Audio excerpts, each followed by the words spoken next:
Hey everyone, welcome back. Ready for another deep dive? Always. Awesome. Today we're going to be checking out this Netflix show, The 100 Humans Experiment. Have you seen it? Oh yeah, I have. It's fascinating. It is, right. Like I binged it. I kind of got sucked in because it's like, you know, all those things you think about, like, is this just me? Or is this like a human thing? Like, you know, like all those weird quirks we have. Yeah. They put them to the test, like with actual experiments, which is cool. Yeah, they take like 100 people, Yeah. all different backgrounds, Right. and put them through these scenarios to try to figure out like what's learned and what's like, hardwired Yeah. in our brains. Exactly. And today we really want to kind of dig into this idea of unlabeling that kind of comes up throughout the show. Yeah.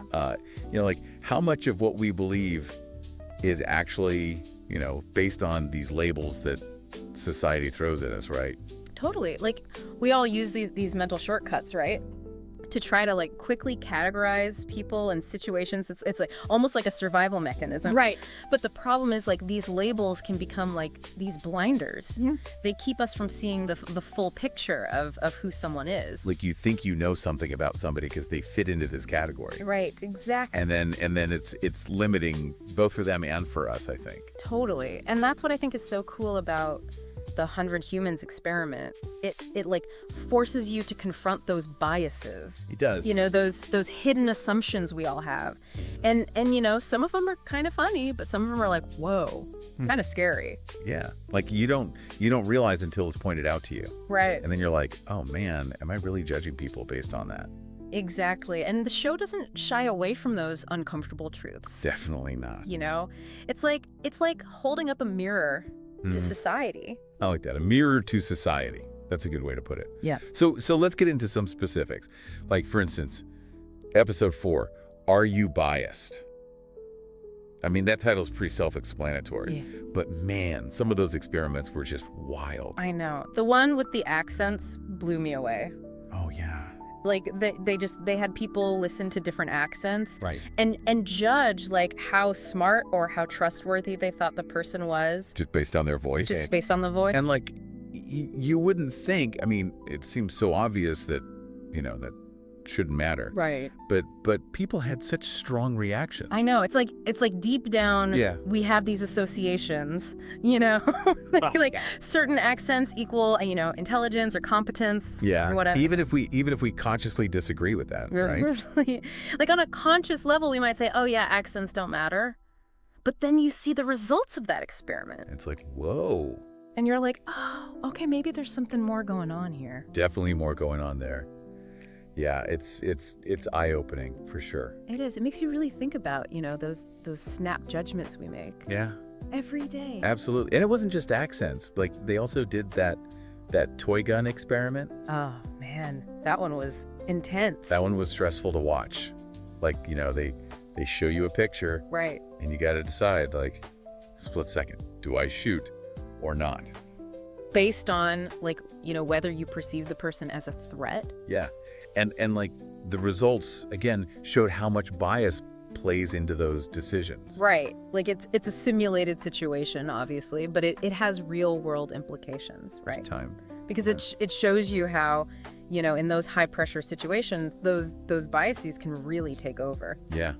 Like you don't have time to think it through. Exactly. And those unconscious biases are just, they're driving your actions. And it can have, life or death consequences. It's a powerful reminder that we all have these biases. Yes. And Yeah. it's not about blaming anyone. It's about recognizing it and trying to do better. Absolutely. Awareness is the first step. Right. Like you gotta see it before you can address it. Totally. And that's one of the things I really appreciate about this show is that it doesn't just leave you hanging with that, like, oh, wow, I'm a terrible person feeling. Yeah, it doesn't just point fingers. Yeah. It also offers some hope, some solutions. Exactly. And I think that's what we're going to kind of dive into next. Okay, I'm ready.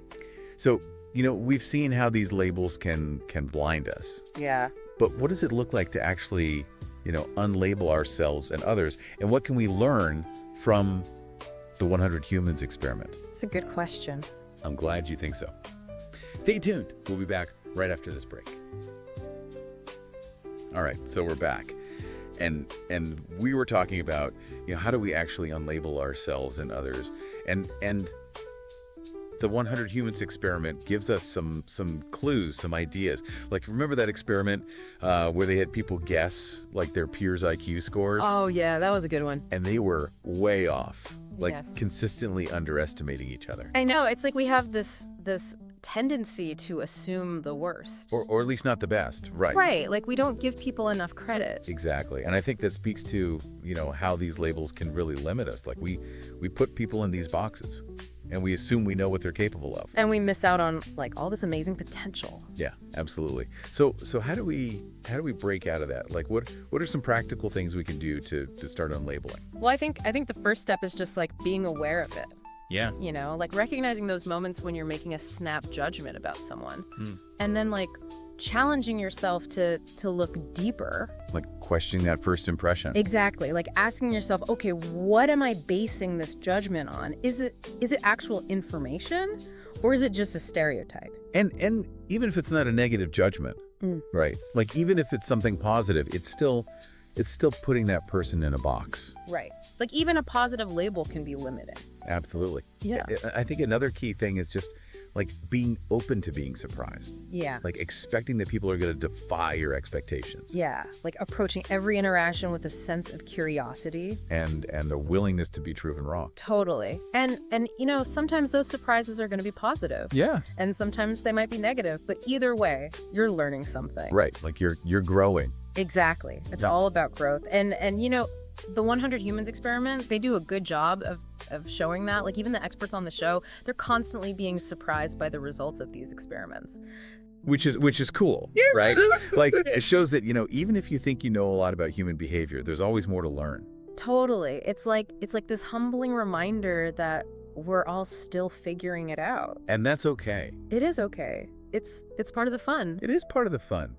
And I think, this whole idea of unlabeling, it goes beyond just like individuals, right? Like it applies to groups as well. Totally. Like think about the episode, The Best Age to Be Alive. Oh yeah, that one was hilarious. I know, right? Like seeing all those different generations trying to like assemble furniture and stuff. It was like a comedy of errors. It was, but it also had like a really profound message, Yeah, like about how we tend to stereotype different generations. Right, like we have all these assumptions about, what it means to be a millennial or a baby boomer or whatever. And those assumptions, they can be just as damaging as the ones we make about individuals. Absolutely, they can create these divisions between generations. Yeah. When, like in reality, we have so much to learn from each other. So much to learn. Yeah. Like every generation has its own unique strengths and weaknesses. Right, like the older generation, they have all this experience and wisdom, and Yeah. the younger generation, they have this like fearlessness and this tech savviness. And it's when we can bring those different perspectives together, that's when the magic happens. Totally, it's like a symphony. Oh, I like that. You need all the different instruments to create a beautiful sound. And I think that's one of the most powerful messages of the 100 Humans experiment. Yeah. Like that diversity in all its forms is a strength. It's not a weakness. It's something to celebrate. Exactly. And when we can embrace that diversity and start to unlabel ourselves and others, that's when we can really start to build a more inclusive and just like a better world. I completely agree. It's all about connection. Connection, yeah, like seeing each other as individuals, not just as representatives of some group or category. Totally. It's about recognizing our shared humanity. And that's what the 100 Humans experiment, I think, does such a good job of reminding us of. It does. Look, like it's a funny show, it's entertaining, but it's also like deeply profound. And it really makes you think about, how you see the world. It does, and how you see yourself. And how you see yourself, exactly. Which is so important. It is so important. It's a powerful message for sure. And we've talked a lot about unlabeling others, but what about unlabeling ourselves? Ooh, that's a good one. Like we get so caught up in the labels that society gives us, right? Right. Like I'm a dad, I'm podcaster, I'm whatever. And we start to believe that those labels define us. Totally. And that can be really limiting. It can be. Yeah. Like what if we took a step back and asked, okay, who am I beyond those labels? Like what are my passions? Yeah. What are my values? What makes me unique? It's like rediscovering yourself. It is. It's like peeling back the layers, right? Mhm. And saying, okay, this is the real me. And that real you is probably way more interesting Way more interesting. than any label. Than any label could ever capture. And I think that's kind of the ultimate challenge, right? Like to unlabel ourselves. Yeah. To see ourselves as these complex, ever-evolving beings. And to give ourselves permission to change. To change, yes. To grow, to be more than what those labels say we are. Because we are, right? Like we're all constantly changing and growing and learning. Absolutely. And I think the 100 Humans experiment kind of subtly encourages that too. It does. Like it's not just about unlabeling others, it's about unlabeling ourselves as well. And it's a fun process. It is. It can be fun, right? Like it's exciting to kind of rediscover who you are. It is. And it's a journey. It's not like, you just wake up one day and you're unlabeled. Right. It's something you have to constantly work at. Yeah, it's like a muscle, right? You got to keep exercising it. Exactly. So for anyone listening who hasn't seen the 100 Humans experiment, I highly recommend checking it out. It's on Netflix. Yeah. It's a really fun, thought-provoking show. And it might just spark that journey of unlabeling, both for yourself and for the people around you. I think it will. It's definitely worth a watch. And that's a wrap on another deep dive. It was a good one. Thanks for joining us. And until next time, keep exploring, keep questioning, and most importantly, keep unlabeling. Keep on labeling.